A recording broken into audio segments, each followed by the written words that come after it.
Hello friends, myself doctor Ashish Panchal, your biology NEET guru from Trisha institute of biology. बच्चों, अभी हम जो चैप्टर पढ़ रहे हैं वो है excretory product and there elimination. इस चैप्टर में हमने किडनी पढ़ा, नेफ्रॉन पढ़ा, कॉन्सेंट्रेशन ऑफ यूरिन कैसे होता है, वो सारे टॉपिक्स पढ़े, यूरिन कैसे फॉर्म होता है, पर how the kidney function is regulated, कि how the kidney maintain our blood pressure, क्योंकि बेटा जो ब्लड प्रेशर है वो सबसे ज़्यादा किडनी मेंटेन करती है। बहुत सारी ऐसी दवाई भी मार्केट में अवेलेबल है कि वो किडनी फंक्शन को रेगुलेट करती है और उसकी वजह से आपका ब्लड प्रेशर भी रेगुलेट होता है। तो how the regulation of the kidney function takes place, तो यहां पर देखते हैं बेटा कि जो किडनी है बेटा, the functioning of the kidney is efficiently monitored and regulated by hormonal feedback mechanism.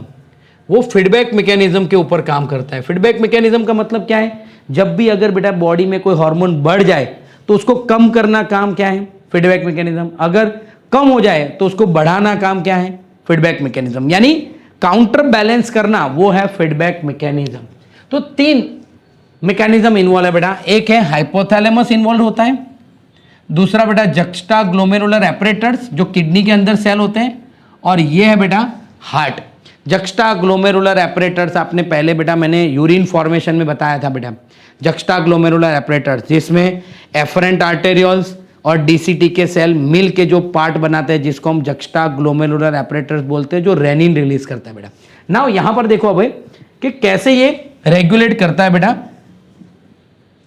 Kidney के फंक्शन को। तो पहले देखो, osmoreceptor in the body are activated by, osmoreceptor कैसे एक्टिवेट होते हैं? तो any change in blood volume, fluid volume और आयनिक कॉन्सेंट्रेशन।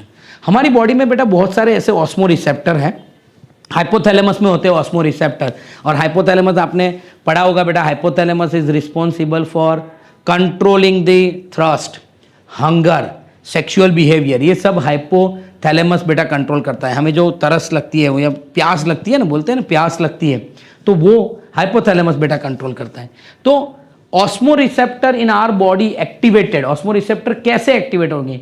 तो any change in body volume, fluid volume और आयनिक कॉन्सेंट्रेशन अगर बेटा बॉडी में चेंज होगा तो it will activate the osmo receptor. कैसे काम करेंगे? तो देखो बेटा यहां पर excessive loss of body fluid, blood volume is decrease. किसी भी वजह से बेटा अगर आपका बॉडी फ्लूइड कम हो गया, डिहाइड्रेशन हो गया, एक्सेस वॉमिटिंग हो गया, यानी आपने ज़्यादा एक्सरसाइज कर लिया, बॉडी में से ज़्यादा वाटर लॉस हो गया बेटा, excessive loss of fluid, blood volume is decrease. जैसे ही बेटा ब्लड वॉल्यूम डिक्रीज होगा, activate the osmo receptor, osmoreceptor activate हो जाएंगे और वो ऑस्मो रिसेप्टर मैसेज देंगे हाइपोथैलेमस को और हाइपोथैलेमस एक्टिवेट होंगे। जब हाइपोथैलेमस एक्टिवेट होंगे तो वो क्या करेंगे बेटा? Release the anti diuretic hormones from the posterior pituitary gland बेटा। कहां से? पोस्टीरियर पिट्यूटरी ग्लैंड में से बेटा वो वाजोप्रेसिन हार्मोन रिलीज करेंगे जिसको हम न्यूरो हाइपोफाइसिस भी बोलते हैं। न्यूरो हाइपोफाइसिस भी बेटा हम उसको बोलते हैं। तो ये पोस्टीरियर पिट्यूटरी ग्लैंड में से बेटा क्या रिलीज होगा? इट रिलीज दी वाजोप्रेसिन रिलीज करेंगे।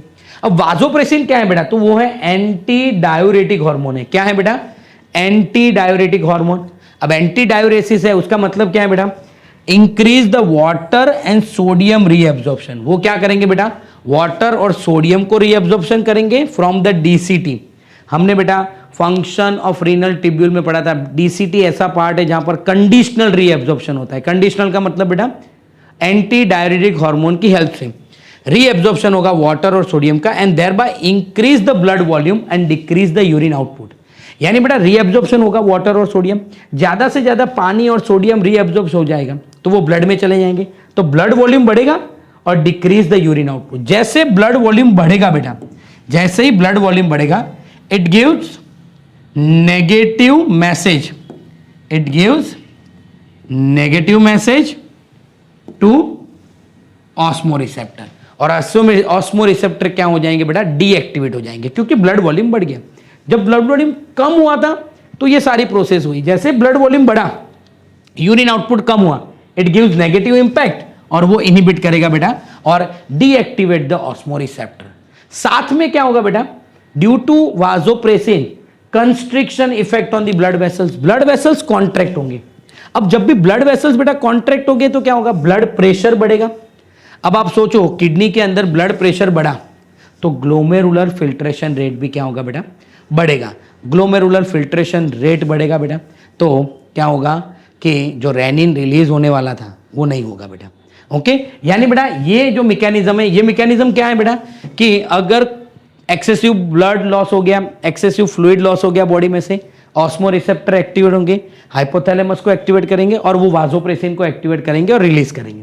वाजोप्रेसिन रिलीज होंगे न्यूरो हाइपोफाइसिस में से, वो वाटर और सोडियम का रीअब्जॉर्प्शन बढ़ा देंगे। जब वाटर और सोडियम का रीअब्जॉर्प्शन बढ़ेगा तो ऑटोमेटिकली ब्लड वॉल्यूम बढ़ेगा। ब्लड वॉल्यूम बढ़ेगा, यूरिन आउटपुट कम होगा। तो जैसे ही ब्लड वॉल्यूम बढ़ा, it gives the negative impact और inhibitory impact on the osmo receptor और ऑस्मो रिसेप्टर डीएक्टिवेट हो जाएंगे। अगेन डीएक्टिवेट होंगे, ये प्रोसेस बंद हो जाएगा। साइमल्टेनियसली बेटा ये वाजोप्रेसिन रिलीज होंगे तो ब्लड वेसल्स कॉन्ट्रैक्ट करेंगे। ब्लड वेसल्स कॉन्ट्रैक्ट होंगे तो ब्लड फ्लो बढ़ेगा, ब्लड प्रेशर बढ़ेगा, उसकी वजह से ग्लोमेरुलर फिल्ट्रेशन रेट भी बढ़ेगा बेटा। क्लियर? क्योंकि जब भी ये होगा, वाटर लॉस हो जाएगा तो ग्लोमेरुलर फिल्ट्रेशन रेट कम हो जाएगा। तो इस तरीके से बेटा ग्लोमेरुलर फिल्ट्रेशन रेट भी क्या होगा बेटा, बढ़ेगा। क्लियर? क्योंकि ब्लड वॉल्यूम कम हुआ तो प्रेशर भी कम होगा। तो it is the one of the pathway by which the blood pressure will be increase बेटा। क्लियर? तो ये पूरा मैकेनिज्म हो गया बेटा, it is based on osmo receptor. दूसरा मैकेनिज्म है बेटा RAAS, regulation of kidney function. उसमें बेटा RAAS that is renin angiotensin अल्डोस्टेरोन system, renin angiotensin अल्डोस्टेरोन system के यहां पर क्या होगा बेटा, तो यहां पर it is the complex juxtaglomerular apparatus play a complex role in regulation of kidney function। Complex role बेटा किडनी फंक्शन को रेगुलेट करने में यहां पर प्ले करता है कौन, juxtaglomerular apparatus। अब यहां पर क्या होगा, आपको काफी इंटरेस्टिंग चार्ट दिख रहा है बेटा, पर यहां पर देखो, fall in glomerular blood flow, glomerular blood pressure and GFR। यानी जब भी बेटा ग्लोमेरुलर ब्लड फ्लो डिक्रीज होगा, अब ग्लोमेरुलर ब्लड फ्लो डिक्रीज होगा, यानी ये बाउमेन कैप्सूल में ब्लड फ्लो डिक्रीज हुआ तो GFR डिक्रीज होगा। और ये ब्लड फ्लो क्यों डिक्रीज होगा, क्योंकि ब्लड प्रेशर डिक्रीज होगा। तो जब भी बेटा ब्लड प्रेशर डिक्रीज होगा, किडनी में GFR डिक्रीज होगा। अब GFR जब डिक्रीज होगा तो kidney juxtaglomerular cell release the renin. वो क्या रिलीज करेंगे बेटा, रेनिन को रिलीज करेंगे। ये रेनिन है बेटा, वो किसके ऊपर एक्ट करेंगे, एंजियोटेंसिनोजन। एक्चुअली वो प्रोटीन है, लीवर में से सिक्रेट होता है। ये प्रोटीन के ऊपर रेनिन एक्ट करेंगे और बनाएंगे एंजियोटेंसिन 1। याद रखना, जब भी बेटा GFR कम होगा, ग्लोमेरुलर ब्लड फ्लो कम होगा, ग्लोमेरुलर ब्लड प्रेशर कम होगा, तो रेनिन के जक्स्टाग्लोमेरुलर सेल रिलीज करेंगे रेनिन को। किडनी के ये सेल रेनिन रिलीज करेंगे। वो रेनिन किसके ऊपर एक्ट करेंगे, एंजियोटेंसिनोजन। वो प्रोटीन है, लीवर में से सिक्रेट होता है, वो कन्वर्ट हो जाएगा एंजियोटेंसिन 1 में बेटा। अब ये एंजियोटेंसिन 1 जो है वो लंग्स में आता है, एक enzyme angiotensin converting enzyme ACE, वो लंग्स से सिक्रेट होता है और वो क्या करता है, एंजियोटेंसिन 1 को एंजियोटेंसिन 2 में कन्वर्ट करता है। अब ये जो एंजियोटेंसिन 2 है बेटा, वो दो तरीके से ब्लड वॉल्यूम बढ़ाता है और ब्लड प्रेशर बढ़ाता है। एक वो बेटा वाजो कंस्ट्रिक्शन करेगा। वाजो कंस्ट्रिक्शन मतलब ब्लड वेसल्स कॉन्ट्रैक्ट होंगे। क्या होंगे बेटा, ब्लड वेसल्स कॉन्ट्रैक्ट। यहां पर होंगे ब्लड वेसल्स क्या होंगे, कॉन्ट्रैक्ट होंगे बेटा। और दूसरा वो कैसे ब्लड प्रेशर बढ़ाएगा, रिलीज द अल्डोस्टेरोन। वो भी हमें पता है, अल्डोस्टेरोन जब रिलीज होगा बेटा तो क्या होगा, एंटी डायरेटिक हार्मोन है, तो it decrease the output of urine. क्यों, क्योंकि increase the reabsorption of water and sodium by DCT। ये क्या करेंगे बेटा, DCT में से वाटर और सोडियम का रीएब्जॉर्प्शन बढ़ेगा। रीएब्जॉर्प्शन बढ़ेगा, ब्लड वॉल्यूम बढ़ेगा, ब्लड वॉल्यूम के साथ साथ ब्लड प्रेशर भी बढ़ेगा। तो बेटा यहां क्या होगा, ब्लड वॉल्यूम भी बढ़ेगा और साथ साथ ब्लड प्रेशर बढ़ेगा। अब ब्लड प्रेशर बढ़ा, पहले कम हुआ था, तो ये पाथवे से बेटा ब्लड प्रेशर बढ़ गया। अब जैसे ही ब्लड प्रेशर बढ़ेगा तो उसको कम भी करना है, तो हार्ट वॉल में से ANF atrial natriuretic factor, atrial natriuretic factor बेटा एट्रियल वॉल में से रिलीज होगा, हार्ट वॉल में से, और वो क्या करेगा बेटा, वाजो डायलेशन करेगा। जब वाजो डायलेशन होगा means blood vessels get dilated, वापस ब्लड प्रेशर कम होगा। तो ये पूरा बेटा रास सिस्टम है, रेंजिन, रेनिन, एंजियोटेंसिन, एल्डोस्टेरोन सिस्टम। यहाँ बेटा मैंने फुल फॉर्म लिखा हुआ है।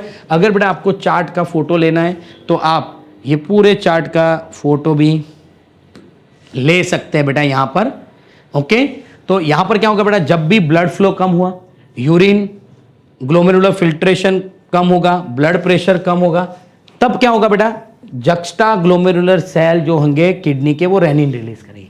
वो रेनिन क्या करेगा, एंजियोटेंसिनोजन जो लीवर में होगा बेटा एज अ प्रोटीन, उसको कन्वर्ट करेंगे एंजियोटेंसिन 1 में। ये एंजियोटेंसिन 1 है वो एसी ही लंग्स में होता है, उसकी हेल्प से वो कन्वर्ट होगा एंजियोटेंसिन 2 में। ये एंजियोटेंसिन 2 दो तरीके से बेटा ब्लड प्रेशर बढ़ाता है। एक वाजो कंस्ट्रिक्शन करता है, कंस्ट्रिक्शन होगा डायरेक्टली ब्लड प्रेशर बढ़ेगा। दूसरा बेटा अल्डोस्टेरोन रिलीज करेगा, और वो अल्डोस्टेरोन क्या करेंगे बेटा, ब्लड वॉल्यूम बढ़ाएंगे, यूरिन आउटपुट कम करेंगे by reabsorption of water and sodium from the DCT. उसकी वजह से ब्लड प्रेशर बढ़ेगा। तो ब्लड प्रेशर जब कम हुआ तो ये बढ़ गया। अब बढ़ा तो हार्ट वॉल में से एट्रियल नेट्रीयूरेटिक फैक्टर रिलीज होगा, एएनएफ। वो क्या करेगा बेटा, ब्लड वेसल्स को डायलेट करेगा और वापस ब्लड प्रेशर डिक्रीज हो जाएगा। ओके, तो ये हो गया बेटा kidney function, regulation of kidney function by osmoreceptor and RAS system. बेटा क्लियर? अगर बेटा आपको हमारे ये वीडियो पसंद आ रहे हैं तो प्लीज़ हमारी चैनल को लाइक कीजिए, सब्सक्राइब कीजिए और बेल आइकन को प्रेस करना मत भूलिए। Thank you, have a good day.